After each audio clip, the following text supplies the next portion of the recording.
Assalamualaikum warahmatullahi wabarakatuh.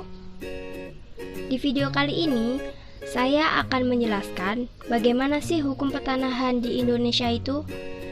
Nah, sebelumnya saya hormati Bapak Nasrullah SHIMH selaku dosen pengampu mata kuliah Hukum Pertanahan.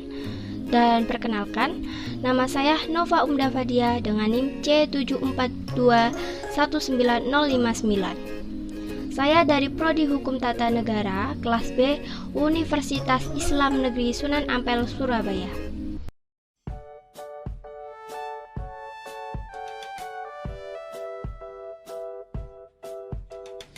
Hukum pertanahan merupakan norma yang dirumuskan atau disetujui oleh negara dan pelaksanaannya dijamin oleh kekuatan koersif negara.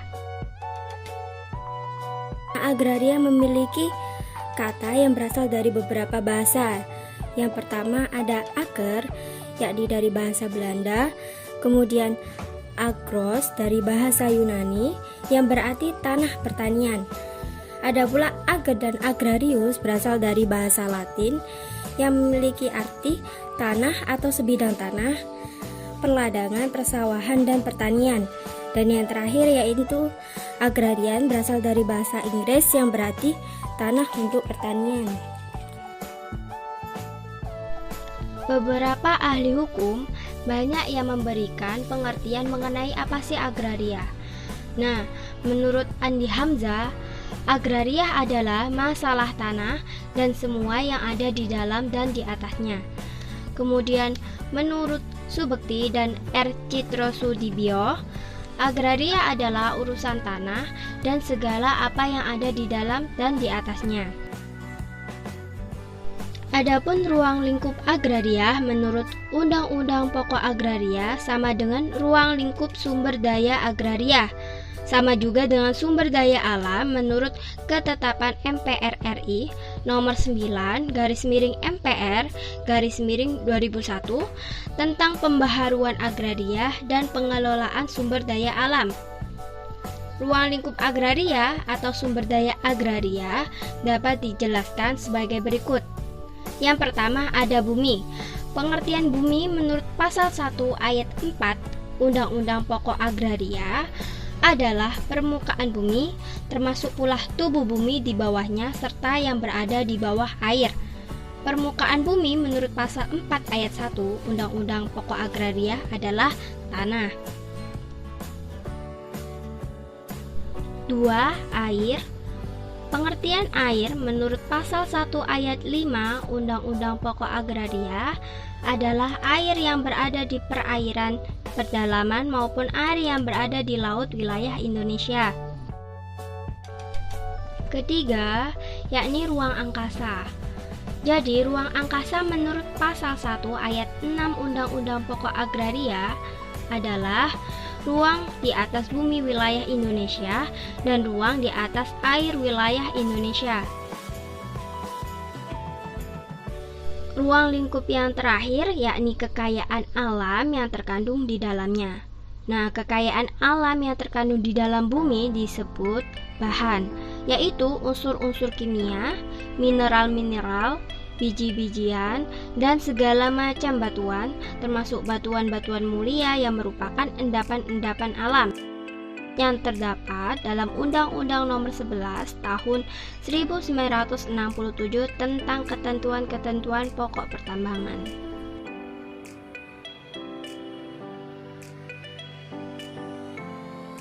Dapat disimpulkan bahwa pengertian hukum agraria adalah keseluruhan kaidah-kaidah hukum, baik yang tertulis maupun yang tidak tertulis yang mengatur agraria. Pengertian ini menurut Sudikno Martokusumo. Dalam pembidangan dan pokok bahasan hukum agraria, sebelum berlakunya Undang-Undang Pokok Agraria, hukum agraria di Hindia Belanda atau Indonesia tepatnya terdiri atas 5 perangkat hukum. Yang pertama ada hukum agraria adat, kemudian hukum agraria barat, yang ketiga hukum agraria administratif, 4 hukum agraria swaparaja, dan yang terakhir yang kelima hukum agraria antar golongan.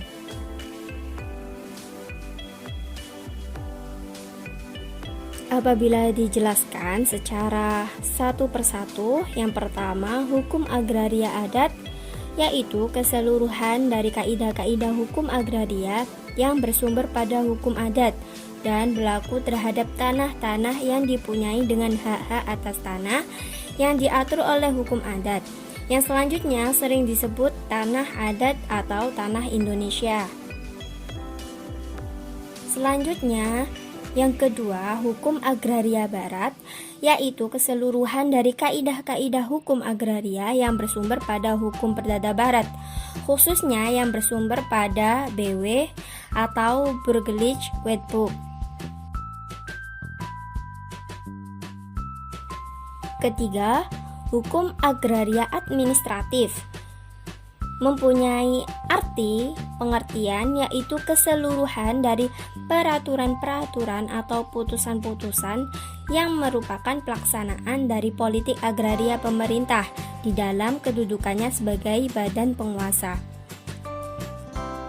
Perangkat hukum yang keempat yakni hukum agraria swaparaja, yaitu keseluruhan dari kaidah hukum agraria yang bersumber pada peraturan-peraturan tentang tanah di daerah-daerah swaparaja, yakni Yogyakarta, Aceh, yang memberikan pengaturan bagi tanah-tanah di wilayah daerah-daerah swaparaja yang bersangkutan. Dan yang terakhir yakni hukum agraria antar golongan.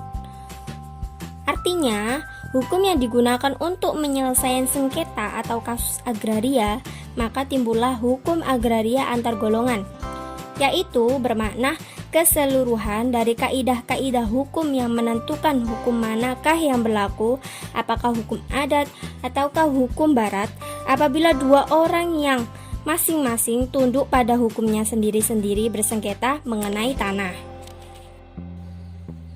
Pembidangan dan pokok bahasan hukum agraria setelah berlakunya Undang-Undang Pokok Agraria dibagi menjadi dua bidang secara garis besar. Pertama ada hukum agraria perdata atau keperdataan, dan yang kedua hukum agraria administrasi, yakni administratif. Untuk pengertiannya masing-masing, pertama, hukum agraria perdata adalah keseluruhan dari ketentuan hukum yang bersumber pada hak perseorangan dan badan hukum yang memperbolehkan, mewajibkan, melarang diperlakukannya perbuatan hukum yang berhubungan dengan tanah atau objeknya. Contohnya, jual beli, tukar menukar, hibah, hak atas tanah sebagai jaminan utang atau hak tanggungan dan pewarisan. Untuk yang kedua, hukum agraria administrasi atau administratif adalah keseluruhan dari ketentuan hukum yang memberi wewenang kepada pejabat dalam menjalankan praktik hukum negara dan mengambil tindakan dari masalah-masalah agraria yang muncul. Misalnya pendaftaran tanah, pengadaan tanah, pencabutan hak atas tanah.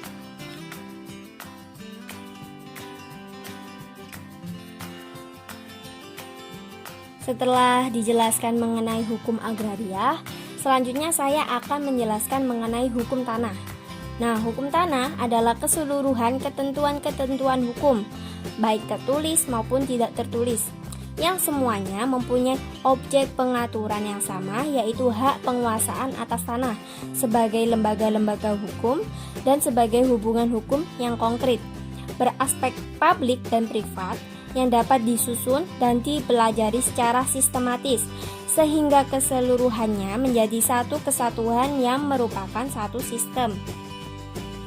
Ketentuan-ketentuan hukum tanah yang tertulis bersumber pada Undang-Undang Pokok Agraria dan peraturan pelaksanaannya yang secara khusus berkaitan dengan tanah sebagai sumber hukum utamanya.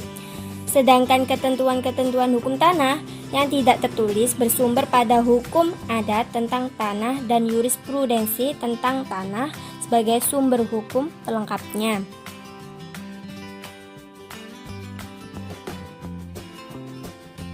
Diketahui, objek hukum tanah adalah hak penguasaan atas tanah, di mana hak yang berisi serangkaian wewenang, kewajiban, dan atau larangan bagi pemegang haknya untuk berbuat sesuatu mengenai tanah yang dihaki.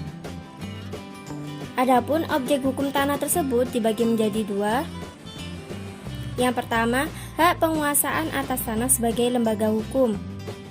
Hak penguasaan atas tanah ini belum dihubungkan dengan tanah sebagai objek dan orang atau badan hukum tertentu sebagai subjek atau pemegang haknya. Kemudian objek yang kedua yaitu hak penguasaan atas tanah sebagai hubungan hukum yang konkret. Artinya hak penguasaan atas ini sudah dihubungkan dengan tanah tertentu sebagai objeknya dan orang atau badan hukum tertentu sebagai subjek atau pemegang haknya. Hukum tanah ada yang beraspek publik dan beraspek privat. Hak bangsa Indonesia adalah tanah beraspek publik dan privat. Hak menguasai negara atas tanah beraspek publik. Hak ulayat masyarakat hukum adat beraspek publik dan privat, dan hak perseorangan atas tanah beraspek privat. Oke, berakhirlah pembahasan hukum pertanahan pada video kali ini. Semoga bermanfaat bagi kita semua yang menonton. Saya akhiri. Wassalamualaikum warahmatullahi wabarakatuh.